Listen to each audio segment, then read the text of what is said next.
Bom dia, galera, meu nome é Rogério, tá no ar mais uma videoaula e na verdade esse aqui é um plantão de Copa, né? Um plantão das férias.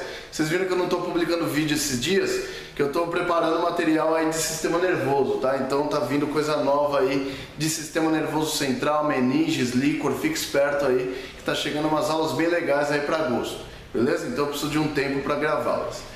Hoje a gente vai falar sobre a lesão do Neymar, certo? Porque é uma coisa que o pessoal está me perguntando muito e vamos esclarecer algumas dúvidas mais frequentes das pessoas aí, tranquilo? Principalmente das pessoas leigas, que é importante a gente informar todo mundo aí e tranquilizar a galera.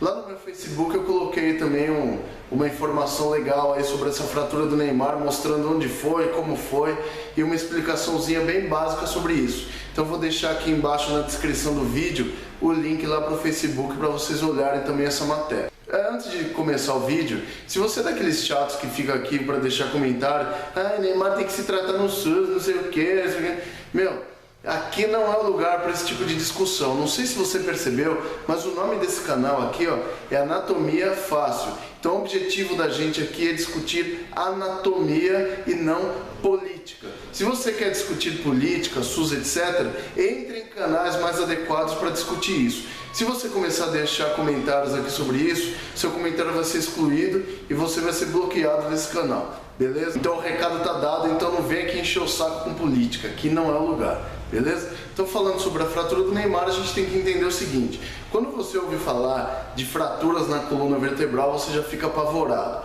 mas relaxa, por quê? Alguns tipos de fraturas na coluna vertebral são realmente graves, tranquilo? São aquelas fraturas que são decorrentes principalmente de acidentes automobilísticos, quedas, etc.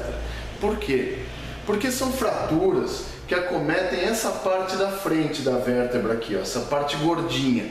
Essa parte gordinha da vértebra é chamada corpo vertebral, certo? Então vocês podem ver que o corpo vertebral, essa parte gordinha aqui, ó, ela foi colocada aqui também, ó. E entre esses corpos vertebrais aqui eu tenho os famosos discos, onde dá lá a hérnia de disco. Então teve pessoas perguntando para mim: Rogério, o Neymar corre o risco de ter hérnia de disco? Não, porque a lesão dele não foi no corpo. Então somente em lesões de corpo vertebral a pessoa corre o risco de ter hérnias de disco ou outras lesões no disco, beleza? Então ele não corre esse risco porque a lesão dele não foi no corpo. Segunda pergunta frequente: ele corre o risco de ficar paraplégico? Não, porque a lesão dele não foi no corpo, certo? Quando a pessoa tem quedas ou acidente de carro, que tem aquele movimento do chicote, por exemplo, no pescoço, a pessoa fica pá, faz aquele movimento, aquilo pode gerar uma instabilidade entre as vértebras, ou seja, rompe alguns ligamentos e pode também gerar fraturas no corpo, certo? Quando houver esse tipo de fratura de corpo vertebral aqui, ó, essa fratura de corpo ela pode invadir essa estrutura triangular que vocês estão vendo, que é o canal medular, certo? Dentro desse canal medular, vocês têm a medula espinhal sendo protegida pela vértebra, certo? Então isso que vocês estão vendo em vermelho aqui, ó, é a medula. Então quando a pessoa tem uma fratura no corpo aqui, ó, essa fratura pode invadir o canal medular e cortar a medula. Quando isso acontecer, pode ocorrer a paraplegia no caso de lesões lombares e torácicas ou tetraplegia no caso de lesões cervicais de corpo da vértebra, tá? Dessa parte redondinha da vértebra. Então, como a lesão dele não foi nesse local, ele não corre esse risco, nem de hérnia, nem de paraplegia ou tetraplegia. Esquece isso, beleza? Então não foi uma lesão grave, apesar de ter sido uma fratura na coluna vertebral. Onde foi a lesão dele então? A lesão dele foi nesse rabicho aqui, como se fosse a asa da vértebra, certo? Essa asa da vértebra aqui, ó, é chamada de processo transverso. Então esses aqui são os processos transversos, ó. Processo transverso esquerdo e o processo transverso direito. Então esse processo transverso da vértebra, diferentemente do corpo, que tem o disco, etc., ele não tem discos entre si. O que eu tenho aqui nos processos transversos? Os processos transversos, eles são pontos de ancoragem de músculos e ligamentos. Ou seja, os ligamentos que dão estabilidade à coluna vertebral certo? Ou seja, que unem todas as suas vértebras, eles ficam ligados entre si pelo processo transverso e pelos processos espinhosos, certo? O que dá estabilidade aqui através dos corpos é o disco.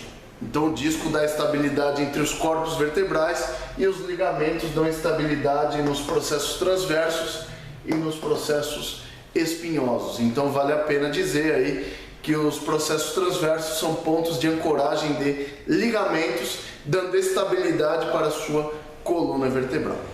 Eles também são pontos de ancoragem, ou seja, são pontos de origem ou inserção de músculos. Os músculos que atravessam a sua coluna vertebral, deixando a nossa coluna reta, que são os músculos chamados paravertebrais.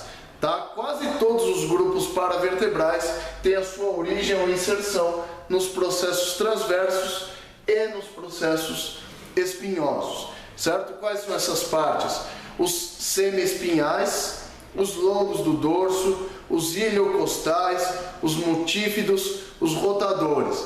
Todos esses músculos paravertebrais ou vão ter sua origem no processo espinhoso ou a sua inserção nele, ou vão ter a sua origem no processo transverso ou a sua inserção nele também. Tranquilo? Então, isso é ponto de origem e ou inserção de músculos e ligamentos. Por isso que essa fratura do Neymar não foi uma fratura das mais graves. Qual que é o mecanismo de ocorrência de fraturas no processo transverso? Ao contrário do que muita gente pensa, certo?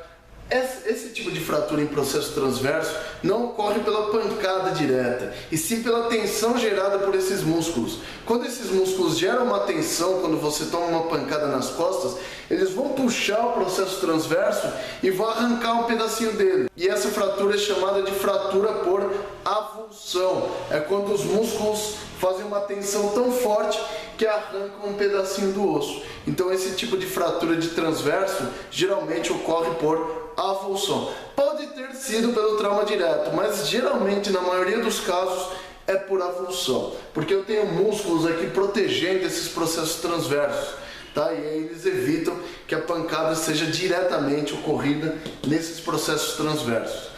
Esses processos espinhosos são aqueles que vocês veem na coluna, assim, quando a pessoa abaixa, aquelas espinhas que você vê são os processos espinhosos. Aqueles sim pode machucar por trauma direto, mas geralmente aqui nos processos transversos as fraturas são por arrancamento. Então os músculos que arrancam esse pedacinho do osso, beleza? Como que vai ser a recuperação do Neymar? Ele vai usar um colete de estabilização lombar, certo? Porque não é que nem nos membros que você consegue usar um gesso. É diferente. Então, para fraturas de clavícula, costela e coluna vertebral, a gente não consegue mobilizar que nem a gente mobiliza nos membros. Então, é necessária a uso de uma cinta lombar, e essa cinta lombar vai deixar o segmento estabilizado. Deixando o segmento estabilizado, dá tempo lá da vértebra colar e consolidar essa fratura aí num período de 4 a 6 semanas. Isso mesmo, gente. Em um mês e um mês, essa fratura já está totalmente consolidada. No mais tardar aí 8 semanas, aí 2 meses é um período. Mas como ele é um atleta, tem todo o material de ponta para fazer a sua recuperação, provavelmente em um mês e meio ele já está totalmente recuperado, portanto, fora da Copa do Mundo. Beleza, galera? Então esse foi aí um videozinho rápido aí para vocês entenderem o que aconteceu no caso dele e por que a lesão dele não foi tão grave assim quanto algumas pessoas falaram, tranquilo? Então se você gostou desse vídeo, não esquece de dar aquele joinha básico aí embaixo, que esse joinha ajuda a divulgar o vídeo e mais pessoas vão assistir essa aula aqui. Beleza? Se você gostou também do canal, se inscreve aí no canal que você vai receber todas as minhas videoaulas quando elas forem publicadas diretamente no seu e-mail. Beleza, galera? Muito obrigado pela paciência, pela colaboração, boas férias para vocês e até a próxima aula. Fui!